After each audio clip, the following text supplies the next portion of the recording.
ఆ రోజు శ్రీశైలం డ్యామ్ పైన ఉన్నటువంటి జూరాల శ్రీశైలంకు మధ్యలో రాయలసీమ లిఫ్ట్ ఇరిగేషన్ కట్టడం వల్ల ముఖ్యంగా నాగార్జున సార్ లెఫ్ట్ కెనాల్లో ఉన్నటువంటి రెండో జోన్లో ఉన్న ఖమ్మం జిల్లా ప్రజలకు ఇబ్బందిగా ఉంటుందని, అట్లాగే మొదటి జోన్లో ఉన్నటువంటి నల్గొండ జిల్లా వాళ్ళకు కూడా కొంత ఇబ్బందిగా ఉంటుందని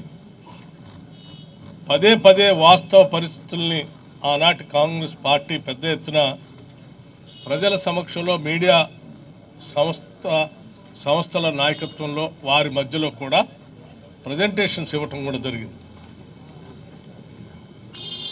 మరి నాగార్జున సాగర్ లెఫ్ట్ కెనాల్కి వచ్చేటువంటి ఈ మేజర్ కెనాల్లో రోజుకి నియరింగ్ అబౌట్ 1 TMC నీళ్లు డ్రా చేసుకోవడానికి అవకాశం. అటువంటిది శ్రీశైలం పైన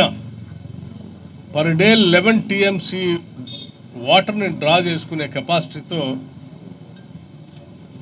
ఏపీ ప్రభుత్వాలు ప్రాజెక్టులు కట్టుకుంటా ఉంటే వాటిని ఆపకుండా సహకరించినటువంటి టీఆర్ఎస్ పార్టీ వల్లే ఈరోజు రాష్ట్ర ప్రజలకు ఇబ్బంది ఏర్పడేటువంటి ప్రమాదం ఉంచుకున్నాం.